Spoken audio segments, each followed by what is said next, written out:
दोस्तों, इस दुनिया में एक ऐसा भी हथियार है जिसका कोई तोड़ नहीं है, और वो है हमारे शब्द। जी हां, आप अपनी बातों से इस दुनिया को जीत सकते हैं। ज्ञान से नहीं, बल्कि बातों से खेलने वाले इंसान, ज्ञानी इंसान को भी अपनी बातों में गुमराह करके उनसे जैसा चाहे वो वैसा काम करवा सकते हैं। तो चलिए जानते हैं इस कहानी के माध्यम से कि हम बातों से दुनिया कैसे जी सकते हैं, कैसे हम किसी से अपना काम करवा सकते हैं, कैसे हम किसी को अपना दीवाना बना सकते हैं। आपने भी देखा होगा, कई लोग होते हैं जिनकी शक्ल तो उतनी अच्छी नहीं होती, लेकिन लोग उनके दीवाने होते हैं। बहुत नाम कमाते हैं, इज्जत कमाते हैं, शोहरत कमाते हैं और दौलत भी बहुत कमाते हैं। एग्जाम्पल के लिए आप शाहरुख खान को देख सकते हैं, नवाजुद्दीन सिद्दीकी को देख सकते हैं। ये इतना नाम, इतना पैसा कैसे कमा रहे हैं? जी हाँ, बस बोलने की कला से।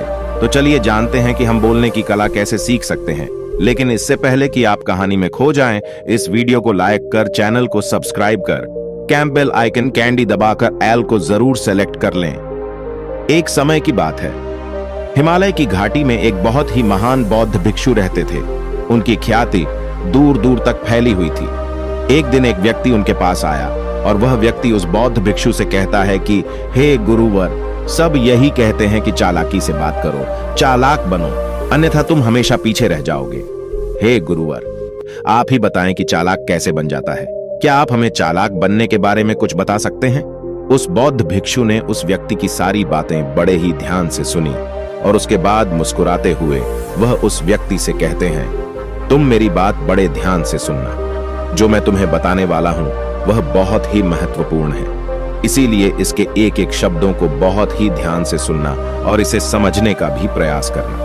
इस दुनिया में यदि कोई सबसे ताकतवर हथियार है तो वह है हमारे शब्द। फिर चाहे वह शब्द लिखे गए हों या फिर बोले गए हों, यह शब्द एक ऐसा हथियार है जिसका यदि सही समय पर, सही व्यक्ति पर और सही तरीके से इस्तेमाल किया जाए तो आप अपनी पूरी जिंदगी बदल सकते हैं। और इतना ही नहीं, यदि हम चाहे तो अपने शब्दों को फूलों की तरह भी इस्तेमाल कर सकते हैं, और यदि हम चाहे अपने शब्दों को तीर की तरह भी इस्तेमाल कर सकते हैं। हमारे कहे गए शब्द गहरे से गहरे घाव भी भर सकते हैं, और कभी कभी हमारे यही शब्द गहरे से गहरे घाव भी दे जाते हैं। हमारे शब्द में इतनी ताकत होती है, यदि आप चाहे तो अपने कहे गए शब्दों से किसी की जिंदगी बना सकते हैं, और चाहे तो आप अपने ही शब्दों से किसी की जिंदगी बना सकते हैं, और चाहे तो आप अपने ही शब्दों से किसी की जिंदगी बर्बाद भी कर सकते हैं। हमारे शब्दों में इतनी ताकत होती है कि आप चाहे तो दूसरों के जीवन में खुशियां भर सकते हैं, और यदि आप चाहे तो अपने इन्हीं शब्दों का इस्तेमाल करके उनके जीवन में दुखों का सैलाब ला सकते हैं। आप चाहे तो इन्हीं शब्दों से किसी के रिश्ते बना भी सकते हैं, और यदि आप चाहे तो इन्हीं शब्दों से किसी के रिश्ते तोड़ भी सकते हैं। आपके अपने कहे गए शब्द आपको कामयाबी भी दिला सकते हैं, और वही आपके कहे गए शब्द आपको पूरी तरह से तबाह भी कर सकते हैं। शब्द न केवल एक इंसान को, बल्कि पूरे के पूरे परिवार को, पूरे शहर को और पूरी दुनिया को बर्बाद करने की और निर्माण करने की ताकत रखते हैं। इसलिए शब्दों को इस दुनिया का सबसे ज्यादा ताकतवर और घातक हथियार माना जाता है। इसलिए हमें अपने शब्दों का इस्तेमाल सही ढंग से करना चाहिए, ताकि उसका इस्तेमाल करके हमें और दूसरों को भी पाला पहुंचे। और इसीलिए मैं आज तुम्हें शब्दों के कुछ जादू के बारे में बताने वाला हूं। और अब आपके मन में यह प्रश्न उठ रहा होगा कि क्या शब्दों में भी जादू होता है? तो हां, अवश्य ही शब्दों में जादू होता है, लेकिन यह दिखता नहीं है, परंतु इसका असर आपको अवश्य नजर आता है। हमारे शब्दों में कमाल का जादू होता है। यह चाहे तो रोते हुए को हंसा दे और हंसते हुए को रुला दे। किसी की दुनिया में खुशियां भर दे तो वहीं किसी की दुनिया में दुखों का सैलाब भर दे। शब्दों में ऐसा जादू होता है जिससे हर इंसान आपकी तरफ खींचा चला आएगा। जो इंसान शब्दों का जादू जान गया, इस संसार में उससे बड़ा जादूगर और कोई नहीं हो सकता। लोगों से बात करना, उनसे अपने कामों को मनवाना, यह एक कला है, और यह कला आपको सीखनी चाहिए। इसके बाद आपको कुछ भी सीखने की कोई आवश्यकता नहीं पड़ेगी। बस आपको बोलने की कला आनी चाहिए। उसके बाद हर कामयाबी आपकी होगी। आप जिस इंसान को भी चाहेंगे वह आपकी तरफ आकर्षित होने लगेगा, और यह बोलने की कला सीखने के लिए आपको कोई धन खर्च करने की भी आवश्यकता नहीं है। आपने देखा होगा कि कई लोग बहुत ज्यादा पढ़ाई तो करते हैं, लेकिन उनके पास बोलने की कला नहीं होती, जिस वजह से वह अपने जीवन में कभी सफल नहीं हो पाते हैं। लेकिन आपने वहीं पर कुछ ऐसे भी लोगों को देखा होगा जो पढ़ाई लिखाई में तो बहुत कमजोर रहते हैं, लेकिन बोलने की कला में माहिर होते हैं, और वह लोग अपने जीवन में लगातार सफलता की सीढ़ी पर चढ़ते चले जाते हैं और उन्हें रोकने वाला भी कोई नहीं होता। बोलने की कला सीखना इतना मुश्किल भी नहीं है, बस जरूरत है हमें कुछ आदतों को बदलने की और साथ ही अपने नजरिए में कुछ परिवर्तन लाने की। आप अपने शब्दों की ताकत को कम मत समझना। आपने देखा होगा केवल एक नेता पूरे देश में कैसे राज करता है, और वह भी केवल अपने बोलने की कला से। हमारे शब्दों में इतनी ताकत होती है कि वह अंदर से मरे हुए आज हम यह जानने वाले हैं कि अपने शब्दों का इस्तेमाल हम कैसे कर सकते हैं। अपने शब्दों से हम जिंदगी में कामयाबी कैसे हासिल कर सकते हैं, और सभी लोगों को अपने शब्दों से हम अपनी ओर कैसे आकर्षित कर सकते हैं। लेकिन आपको उससे पहले यह 3 महत्वपूर्ण बातों का ध्यान रखना होगा। जब भी आप शब्दों के तीर चलाने के बारे में सोचें, तो सबसे पहले आपको यह सोचना जरूरी है, यह तीर मैं किस पर छोड़ रहा हूं, और यह तीर मैं क्यों छोड़ रहा हूं, और इस तीर का परिणाम क्या होगा। आप तो जानते ही हैं कि ऊपर वाले ने हमें 2 कान और 1 मुंह दिया है ताकि हम सुने ज्यादा और बोलें कम। और जो लोग कम बोलते हैं उनकी सोचने और समझने की क्षमता भी अधिक बोलने वालों से कहीं ज्यादा होती है, और वह किसी भी काम में अपना 100% देने में पूरी तरह से समर्थ होते हैं। इसीलिए यदि आप भी जीवन में चालाक बनना चाहते हैं, अपने शब्दों का सही तरीके से इस्तेमाल करना चाहते हैं, तो आपको इन 8 बातों को ध्यान देना होगा। आपको इन 8 बातों को गांठ माननी होगी और इन बातों को अपने जीवन में उतारना होगा। और हां, एक बात अवश्य ध्यान रखिएगा, चालाकी से बात करने का अर्थ यह भी नहीं होता कि आप स्वार्थी बन जाएं और किसी का गलत फायदा उठाएं। हमें चालाकी से बात करना इसलिए सीखना चाहिए ताकि हम इससे अपना और दूसरों का फायदा कर सकें, ना कि हमें किसी का गलत फायदा उठाना चाहिए और ना ही हमें किसी को फंसाना चाहिए। बल्कि हम जितना भी लोगों से अच्छी तरीके से बात करेंगे, उतना ही लोग हमें पसंद करेंगे, हमारी इज्जत करेंगे, और हमारी बातों को भी वह बड़े ही ध्यान से सुनेंगे। वह हमारी कद्र करेंगे, और लोगों की नजरों में इस समाज में हमारा मान सम्मान और गौरव बढ़ेगा। इसलिए यदि आप इस समाज में रहना चाहते हैं, तो इस समाज के अनुसार आपको सोच समझकर चालाकी से बात करना सीखना होगा। आगे वह बौद्ध भिक्षुओं उस व्यक्ति को पहला नियम बताते हुए है, और पूरे आत्मविश्वास के साथ उस बात को रखते हैं, तो सामने वाले व्यक्ति पर आपकी बातों का प्रभाव जरूर पड़ेगा, क्योंकि आत्मविश्वास में ही वो शक्ति है जिससे लोग आपकी बातों पर विश्वास करते हैं, आपकी बातों से ही प्रभावित होते हैं। किंतु यदि आप अपनी बात रखने में शर्माते हैं, तो आप कभी भी अपना प्रभाव दूसरे व्यक्ति पर नहीं छोड़ सकते। इसीलिए जब भी आप किसी से बात करें, तो अपनी बातों को आत्मविश्वास के साथ रखें। दूसरा नियम बताते हुए बौद्ध भिक्षु उस व्यक्ति से कहते हैं कि अपने शब्दों और अपने वाक्यों में भावनाओं को डालने की कोशिश करें, क्योंकि जब तक आपके शब्दों में, आपके वाक्यों में भावनाएं नहीं होंगी, तो वह लोगों के दिल तक कैसे पहुंच पाएंगे। और जब आपके शब्दों में, आपके वाक्यों में भावनाएं जुड़ी होती है, तो आसानी से लोगों के दिल तक पहुंच जाती हैं। इसीलिए आपको अपनी आवाज को उसी माहौल के हिसाब से रखनी चाहिए। यदि आपको लगता है कि किसी वाक्य पर, किसी ऐसी स्थिति पर आपको दुखी होना चाहिए, तो आपकी आवाज में वह नमी होनी चाहिए। और यदि आपको लगता है कि सामने वाला व्यक्ति खुश है और वह खुशी खुशी आपकी बात सुन सकता है, तो आप उससे खुशी खुशी भी बात कर सकते हैं। और दूसरी तरफ यदि आप मुझ पर क्रोध नहीं करेंगे, राजन ने कहा, मैं तुमसे वादा करता हूं, मैं तुम पर क्रोध नहीं करूंगा। इसके बाद वह अंधा आदमी राजा से कहता है, हे राजन, आप है तो अपने ही पिता के पुत्र, लेकिन आप पर एक कंजूस सेठ की छाया पड़ी हुई है। यह सुन राजा बहुत क्रोधित हो उठा और वह तुरंत तलवार निकालकर अपनी मां के पास जा पहुंचा। वहां पर पहुंचने के बाद अपनी मां से कहता है, मां, मुझे सच सच बताइए, क्या मैं अपने ही पिता का पुत्र हूं या नहीं? यदि आपने मुझे सही सही नहीं बताया, तो वह यहीं पर अपने प्राण त्याग दूंगा। मुझे बताओ क्या सच है। इस पर उस राजा की मां कहती है, बेटा, तू है तो अपने ही पिता का पुत्र, लेकिन तुम्हारे ऊपर एक कंजूस सेठ की छाया पड़ी हुई है। जब मैं एक बार नहाने के बाद अपना मुंह आईने में देख रही थी, तभी उस कांच के पीछे मुझे एक कंजूस सेठ नजर आता है और उसी की छाया तुम पर पड़ चुकी है। यह सुन राजा बहुत खुश हो जाता है और वह तुरंत दौड़ा दौड़ा वापस उस अंधे आदमी के पास पहुंचता है और उस अंधे आदमी से कहता है, तुम्हें यह कैसे पता चला कि मुझ पर एक कंजूस सेठ की छाया पड़ी हुई है? इस पर वह आदमी कहता है, हे राजन, आपने मुझसे कई सारे सवाल पूछे, जिनका जवाब मैंने आपको सही सही दिया है। यदि कोई और राजा होता तो मुझे इसके बदले में ढेरों सारे इनाम मिल चुके होते, लेकिन अब तक आपने एक फूटी कौड़ी तक नहीं दी है। इस बात से ही मैंने अंदाजा लगा लिया था कि आप बहुत कंजूस हैं। यह बात सुनकर राजा जोर जोर से हंसने लगा और कहता है कि आप जो भी मांगेंगे वह मैं आपको अवश्य दूंगा, लेकिन मुझे यह बताओ कि तुम्हें कैसे पता चल जाता है कि कौन सी बात सही है और कौन सी गलत। तुम किसी भी बात का इतना सटीक और सही जवाब कैसे दे पाते हो? इस पर वह अंधा आदमी कहता है, हे राजन, मैं तो वैसे ही अंधा हूं। यदि मेरी आंखें होती तो मैं किसी की भी मन की बातें बड़ी सरलता से जान लेता। मन की एक भाषा होती है और यह भाषा मनुष्य के शरीर के व्यवहार के रूप में देखी जा सकती है। उसकी आंखों से, उसके होठों से, उसके काम करने के तरीके से, उसकी क्रियाओं से पता किया जा सकता है कि उसके मन में क्या चल रहा है। उसके आधार पर हम किसी के भी मन की बातें जान सकते हैं। लेकिन मैं तो अंधा हूं, मैं देख नहीं सकता, इसलिए मैं क्रियाओं से देखता हूं।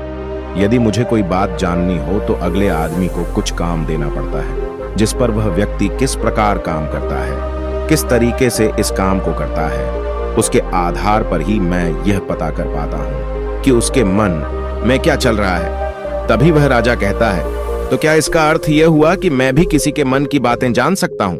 इस पर वह अंधा आदमी कहता है, हे राजन, अवश्य आप भी किसी भी व्यक्ति के मन की बात जान सकते हैं, किंतु उससे पहले आपको अपने ऊपर काम करना होगा, और वह काम है अपने मन को शांत करना, अपने मन को वर्तमान में लाना होगा, जिसके लिए मैं आज आपको 3 तरीके बताने वाला हूं। और ये तीनों ही तरीके बड़े ही आसान और सरल हैं। किंतु हे राजन, उससे पहले आपको एक काम करना होगा, अपने मन को एकाग्र करना होगा।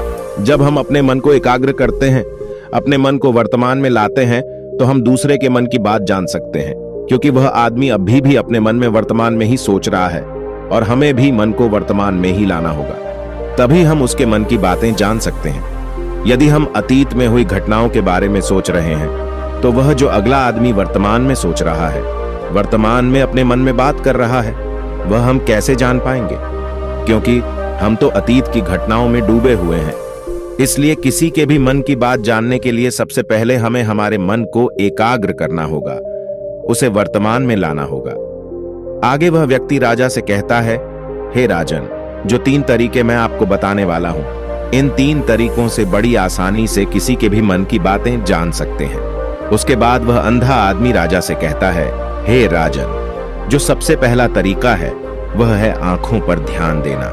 किसी व्यक्ति से बात करते वक्त उसकी आंखों में देखना, उसकी आंखों पर ध्यान देना, जो सबसे ज्यादा जरूरी है, क्योंकि आंखें बोलती नहीं पर बहुत कुछ कह जाती हैं। यदि हम किसी व्यक्ति की आंखों के इशारों को समझना सीख जाएं, हम यह जान पाएंगे कि व्यक्ति के दिमाग में क्या चल रहा है, वह क्या सोच रहा है और अभी वह क्या करने वाला है। मेरे पास आंखें नहीं हैं, लेकिन मैंने अपने गुरु से यह विद्या सीखी है, क्योंकि बहुत सालों पहले मेरे पास आंखें थीं और मैं उस वक्त लोगों के मन की बातें केवल उनकी आंखों से ही जान लेता था। इसलिए यदि आप भी दूसरों की मन की बातें जानना चाहते हैं, तो आपको भी उनकी आंखों पर गौर करना चाहिए, जैसे कि उनका आकार कैसा है, वह कब, कहां और किधर देख रहे हैं। यदि उसकी आंखें यहां वहां घूम रही हैं, जब आप उससे बातें कर रहे हैं, तो वहां वह इधर उधर मोड़ रहा है, कभी ऊपर तो कभी नीचे, या कभी आसपास, या फिर उसकी आंखें खुश नजर आ रही हैं, या फिर आंखें निराश नजर आ रही हैं, जैसे कि चोर होता है। उसकी आंखों में जब हम देखते हैं तो हमें यह पता चलता है कि अगले आदमी ने कोई गलती की है। ठीक उसी प्रकार जब हम किसी चालाक व्यक्ति की आंखों में देखते हैं, तो आपको पता चलेगा कि उसकी आंखों में एक भाषा होती है, एक बहुत ही सीधा और आसान तरीका होता है। यदि आपको यह पता लगाना है कि सामने वाला व्यक्ति आपसे झूठ कह रहा है या फिर सही, तो आपको उसकी आंखों पर ध्यान देना अति आवश्यक है। यदि आपसे बात करते वक्त वह व्यक्ति अपनी आंखें यहां वहां घुमा रहा है, ऊपर नीचे, इधर उधर, दाएं बाएं हर जगह देख रहा है, तो इसका अर्थ यह हुआ कि वह उस बात से निकलने का कोई रास्ता ढूंढ रहा है, तो कोई झूठ बना रहा है। यदि सामने वाला व्यक्ति आपसे कुछ झूठ कहने का प्रयास कर रहा है, तो वह आपसे नजर नहीं मिलाएगा, वह यहां वहां देखेगा, ऊपर नीचे देखेगा, लेकिन वह आपकी आंखों में आंखें डालकर कभी नहीं देख पाएगा, क्योंकि उसे डर है कि यदि उसने आपकी आंखों में आंखें डालकर देखी तो उसका झूठ पकड़ा जाएगा और लोगों को सच्चाई का पता चल जाएगा। और इसी प्रकार कुछ और भी भाषाएं होती हैं। जब आप किसी की आंखों में आंखें डालकर यह देखना शुरू कर देंगे कि उसके हाव भाव क्या है, ठीक उसी प्रकार चेहरे के हाव भाव होते हैं। जिससे हम मन की बातें बड़ी आसानी से समझ सकते हैं और इन्हें भी समझना बहुत जरूरी है। कभी कभी कोई व्यक्ति अपने चेहरे से जैसे आंख, होंठ और बहुत से कुछ अलग अलग व्यवहार करता है। यदि आप किसी व्यक्ति के चेहरे में गौर करेंगे तो आप आसानी से समझ पाएंगे कि वह व्यक्ति निराश है, जब व्यक्ति बहुत उदास है, या फिर वह बहुत खुश है, या फिर उसे कोई बहुत बड़ा दुख है। वह अपने अंदर क्या महसूस कर रहा है, ये सारी बातें हम उसके चेहरे के हाव भाव से पता कर सकते हैं। फिर चाहे इंसान जुबान से कुछ बोले या ना बोले, लेकिन आप उसके चेहरे से सब कुछ पता कर सकते हैं। आगे व्यक्ति राजा से तीसरा तरीका बताते हुए कहता है, हे राजन, इसी प्रकार तीसरी भाषा भी है, अर्थात तीसरा तरीका भी है, और वह है हाथों के इशारे और शरीर का व्यवहार। मन की बात समझने के लिए हमें हाथ के इशारे और शरीर के व्यवहार को समझना बहुत आवश्यक है। कोई व्यक्ति जब बात करता है तो आपने देखा होगा कि वह अपने हाथों को हिलाता रहता है, अपने हाथों से इशारा करता रहता है। बातों के साथ साथ अपना शरीर का जो व्यवहार है, अर्थात बॉडी लैंग्वेज, उसका भी पूरा उपयोग करता है, जिससे हमें यह पता चल पाता है कि वह व्यक्ति हमारी बातों पर कितना ध्यान दे रहा है और उसके मन में क्या चल रहा है। शरीर के व्यवहार को देखने के लिए उसके हाथ मटकाने, शरीर मटकाने और चेहरे पर बार बार हाथ लाने, हाथों का एक दूसरे से मसलना, ऐसी बहुत सी क्रियाएं होती हैं, उस पर हमें ध्यान देना अति आवश्यक है। मन की बात को समझने के लिए हमें शरीर के व्यवहार को भी समझना पड़ता है।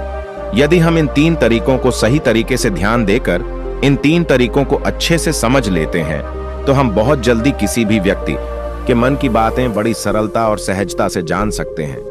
इसलिए यदि आपको किसी के मन की बातें जानी हैं तो आपको उसकी आंखों पर, उसके चेहरे पर, उसके शरीर के हाव भाव को और उसके हाथों को ध्यानपूर्वक देखना और समझना होगा, जिससे आप यह समझ पाएंगे कि आखिरकार उसके मन में क्या चल रहा है और वह क्या सोच रहा है। लेकिन उनसे पहले आपको अपने मन को एकाग्र करना होगा, शांत करना होगा और अपने मन को वर्तमान में लाना होगा। तभी आप उस व्यक्ति की इन सभी क्रियाओं पर ध्यान दे पाएंगे, उन्हें समझ पाएंगे। अन्यथा आप यदि अतीत की घटनाओं में व्यस्त हैं, भविष्य की योजनाओं में व्यस्त हैं, तो आप उस व्यक्ति के हाव भाव पर कभी ध्यान ही नहीं पाएंगे और न ही आप कभी यह समझ पाएंगे कि आखिर उस व्यक्ति के मन में क्या चल रहा है, वह क्या सोच रहा है।